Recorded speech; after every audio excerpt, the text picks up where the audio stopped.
God bless you. प्रभु यीशु मसीह का मधुर नाम से सभी भाई बहनों को शालोम। प्रभु का नाम धन्यवाद हो कि प्रभु आज हम सभी को फिर से एक मौका दिया उनका वचन को मनन करने के लिए, सीखने के लिए, जानने के लिए। तो मेरे भाई और बहनों, प्रभु का नाम धन्यवाद हो।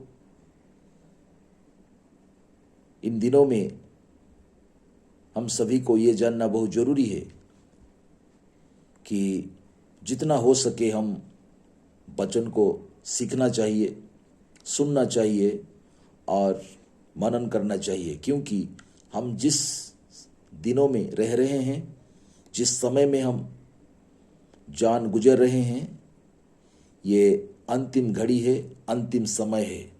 जो समय में प्रभु वायदा किया है कि मैं दोबारा आऊंगा और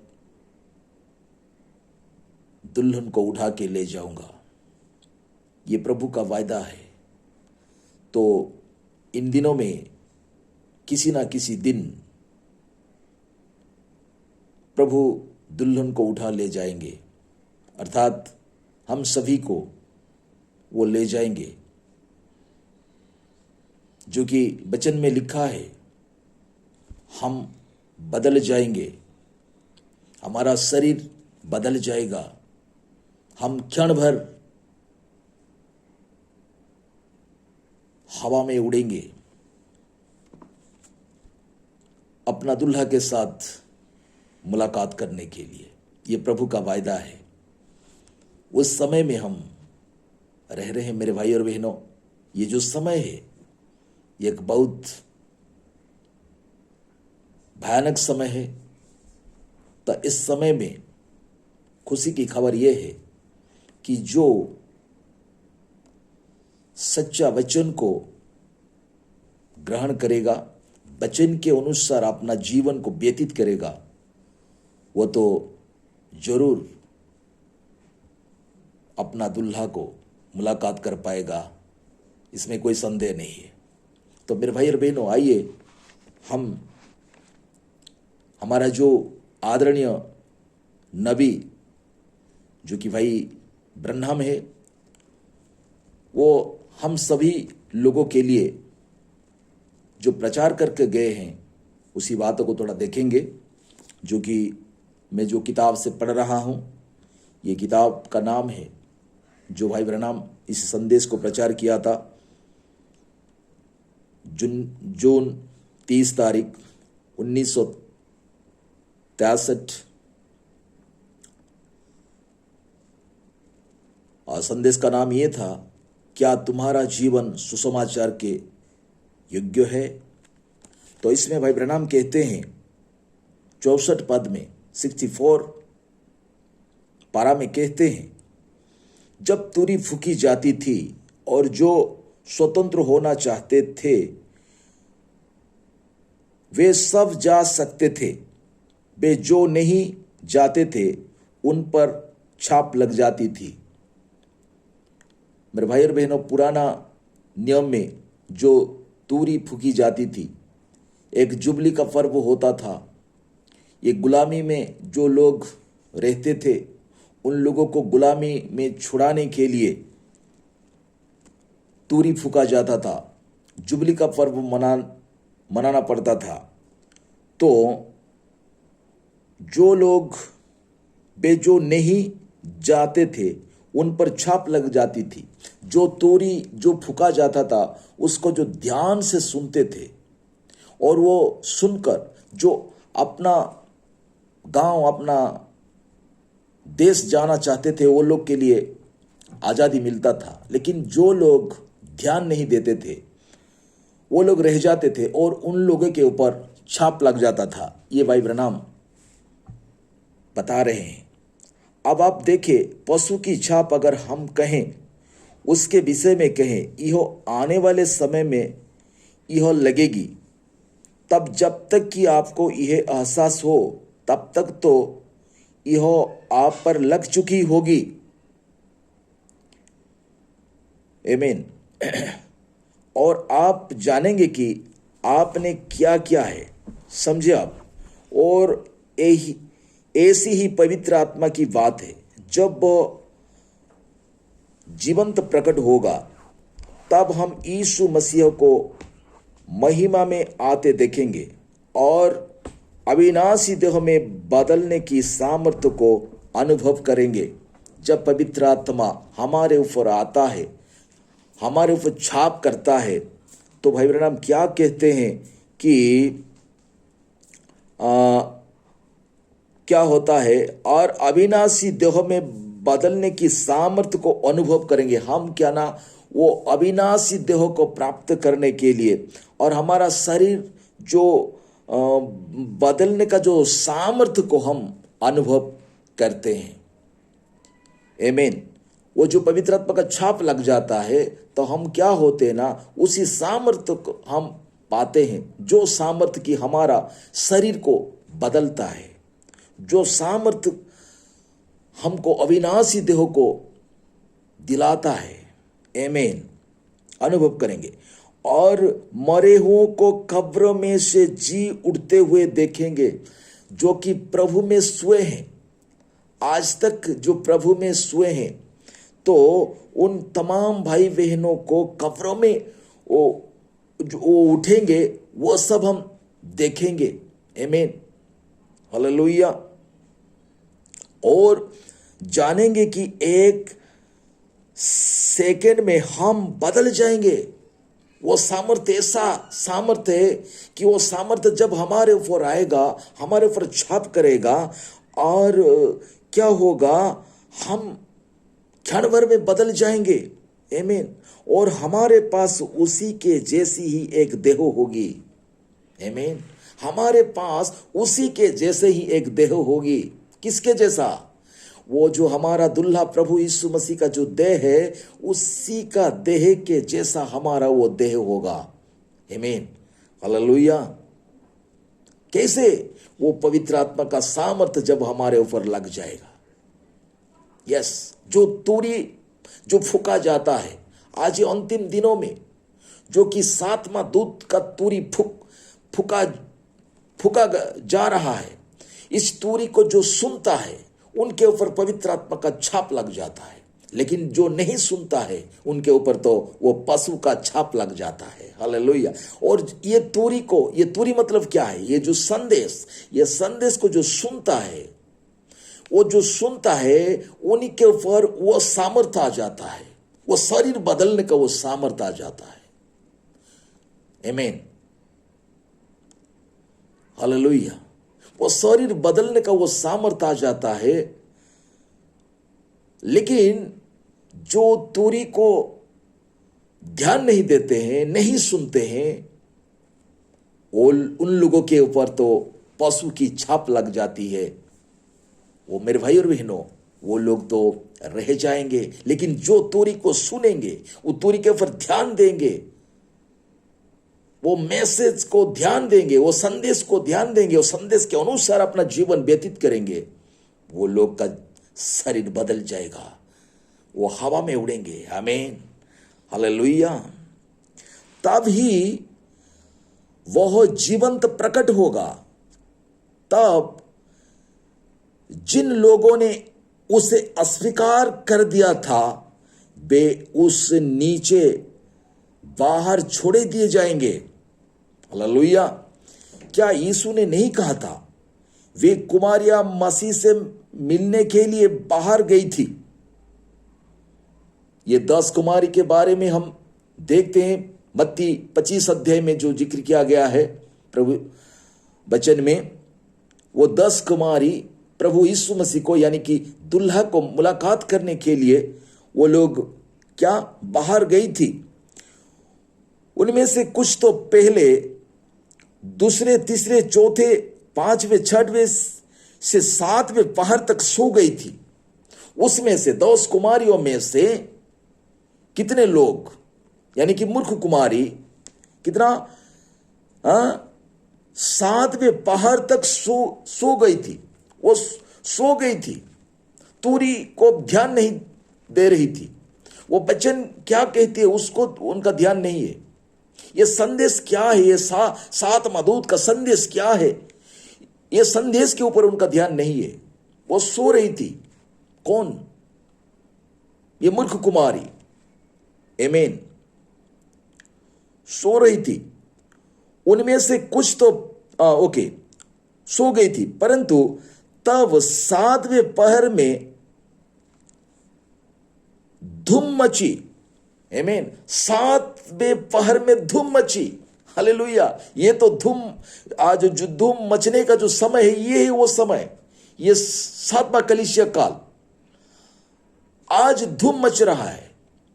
आमीन। वो मैसेज का धूम मच रहा है, एक ललकार हो रहा है। वो 25 अध्याय में, मत्ती 25 अध्याय में आप लोग पढ़िएगा, वहां एक व्यक्ति ललकार कर रहा है आधी रात में। वो देखो दुल्हा आ रहा है, ये चिल्ला रहा है, धूम मच रहा है। हालेलुया। धूम मची, देखो दुल्हा आ रहा है। कोई क्या कर रहा है? एक धूम मचा रहा है, चिल्ला रहा है, देखो हमारा दुल्हा आ रहा है करके चिल्ला रहा है। ये कौन है मेरे भाई और बहनों?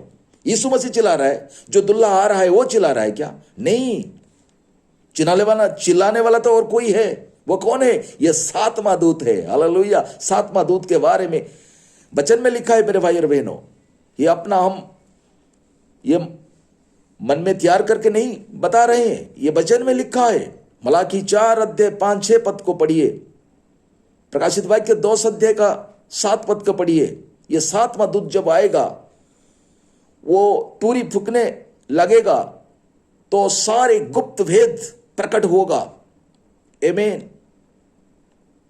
तो क्या हुआ? आधी रात में कोई चिल्लाया, धूम मचाया। आमीन। ये सातवां पहर में वो चिल्लाया, एक ललकार किया। हालेलुया। आमीन। देखो क्या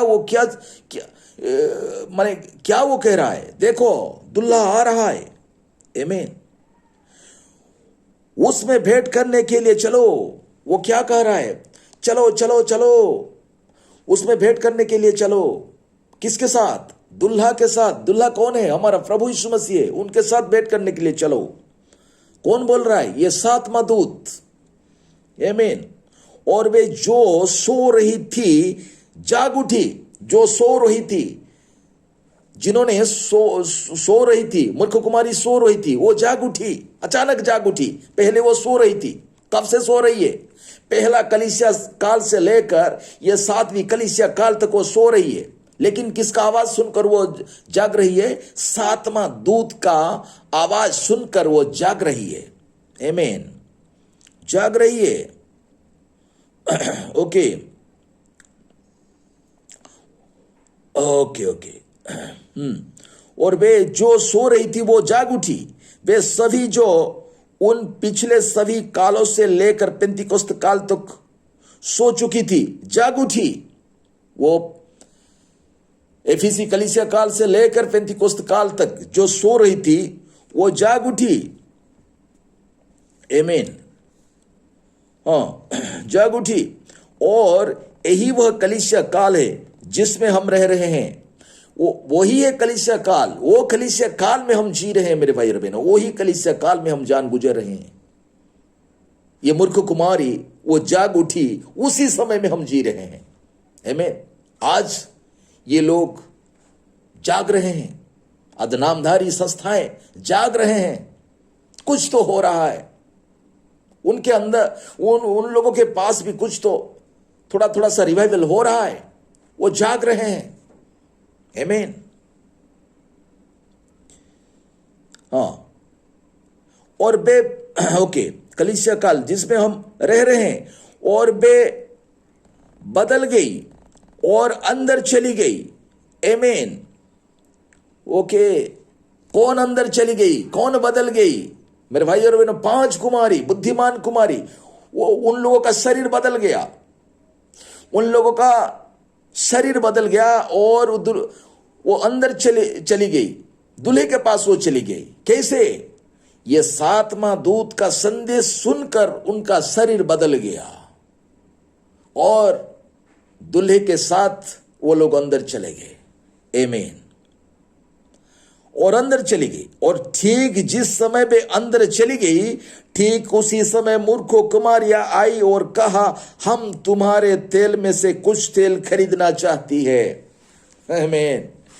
ठीक उसी समय में, जिस समय में ये दूल्हे के साथ मिलने जा रहे हैं, उन लोगों का शरीर बदल रहा है, उसी समय में मूर्ख कुमारी क्या कर रही है? ये कह रही है कि तुम्हारा थोड़ा तेल हमको भी दे दो, हमारा तो ये दिया बुझने वाली है, तुम्हारा थोड़ा तेल हमको दे दो। आमीन। मेरे भाई और बहनों, ये मूर्ख कुमारी दिया में तो तेल डाली थी, लेकिन इन लोगों का तेल खत्म हो गया। इन लोगों को मालूम नहीं है कि हम एक एक्स्ट्रा ऑयल को भी लेके जाना चाहिए, इन लोगों को मालूम नहीं है। लेकिन जो बुद्धिमान कुमारी, उनको मालूम थी। वो क्या कर रही थी? वो एक्स्ट्रा ऑयल को लेके वो दुल्हा को मिलने के लिए गई थी।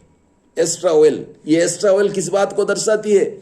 ये आज प्रकाशन का जो वचन है, ये प्रकाशन का वचन को दर्शाता है मेरे भाई और बहन। आज जी जो कि हम ये सातवां दूत का संदेश को जो सुन रहे हैं, ये जो प्रकाशन का संदेश है, ये जो गुप्त भेद है, ये वो एक्स्ट्रा ऑयल ये खरीदना चाहती थी। कौन? मूर्ख कुमारी। लेकिन वो लोग क्या बोले उनको? परंतु उन्होंने कहा, हमारे पास तो मात्र इतना ही तेल है। वो लोग क्या कही? बुद्धिमान कुमारी क्या बोली? नहीं नहीं नहीं नहीं नहीं, हम तो नहीं दे सकते हैं, हमारे पास तो इतना ही तेल है, हम तुमको नहीं दे सकते हैं। आमीन। इतना ही तेल है कि वो हमारे लिए ही पर्याप्त है। वो हमारे पास जितना तेल है हमारे लिए पर्याप्त है, हम किसी को नहीं दे सकते हैं। उनके पास चली जाओ जो इसे बेचते हैं, जो बेचते हैं उनके पास चले जाओ, वो लोग आप लोग को दे सकते हैं। आमीन। वो लोग चले गए भी, वो लोग तेल खरीदने के लिए हो सकता है कहीं चले गए, और जबकि वो इस तेल को पाने का यंत्र कर रही थी, दूल्हा आ गया। ओ माय गॉड, ये लोग जो तेल खरीदने के लिए इधर उधर भाग रही थी, उसी समय दूल्हा आ गया। आमीन। ओ हालेलुया, दूल्हा आ गया। विश्व इतिहास में कभी ऐसा नहीं हो रहा है।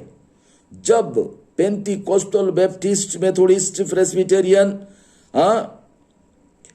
समाचार पत्र इस बात से भरे पड़े हैं, धार्मिक समाचार पत्र परमेश्वर की बढ़ाई कर रहे हैं कि मूर्ख कुमारियां इस समय पेंटिकोस्त ग्रहण करने का, पवित्र आत्मा पाने का यंत्र कर रही है। ये नामधारी कलीसियाएं सब पवित्र आत्मा पाने के लिए, रिवाइवल होने के लिए आवी तेल खरीदना चाहते हैं। लेकिन ये पूरा एफीसी कलीसिया काल से लेकर ये पेंटिकोस्त कलीसिया काल तक वो लोग सो रहे थे। वो लोग ध्यान, उन लोगों का ध्यान नहीं था, वचन के बारे में ध्यान नहीं था। जो करना है, जो मर्जी है कर रहे थे, सब कुछ कर रहे थे। रीति रिवाज मानना, वो सब रिवाज को मारना, परब को मानना और अपना मन मर्जी से सेवा करना, ये जो करना कर रहे थे। लेकिन अभी ये लोग तेल खरीदना चाहते हैं, पवित्र आत्मा पाना चाहते हैं, थोड़ा रिवाइवल होना चाहते हैं। लेकिन ठीक उसी समय दूल्हा आ रहा है। आमीन। दूल्हा आ गया। ओ हालेलुया। आमीन। पवित्र आत्मा पाने का यंत्र कर रही थी। और क्या लोगों को इसकी अनुभूति नहीं होती है कि ऐसा नहीं होगा? और यह बात परमेश्वर के वचन के अनुसार है। यह तो परमेश्वर के वचन के अनुसार होगा, अपना मन मर्जी से नहीं होगा। आमीन। मेरे भाई और बहनों, हम उस समय में रह रहे हैं। ध्यान दीजिएगा, आज ये संदेश को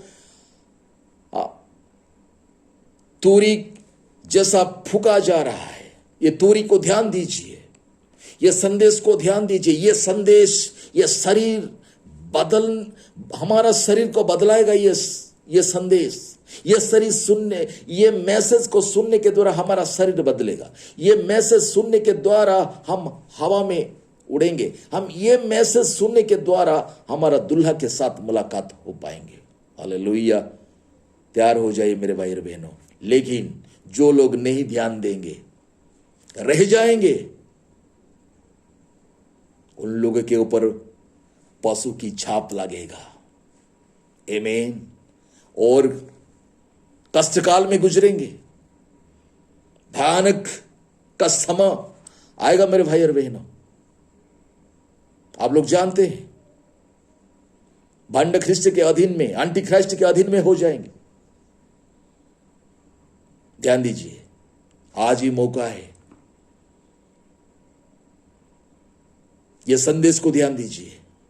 इस संदेश को मत ठुकराइएगा। यह संदेश को बड़े ध्यान से परखिए, जांचिए। यह संदेश क्या है? ये मेरे भाई और बहनों, यह संदेश शरीर को बदलाने वाला संदेश है। हमारा शरीर प्रभु यीशु मसीह के जैसा होगा। हालेलुया। और हम हवा में उड़ेंगे और हमारा दुल्हा के साथ मुलाकात करेंगे। प्रभु हम सभी को आशीषित करे। आमीन।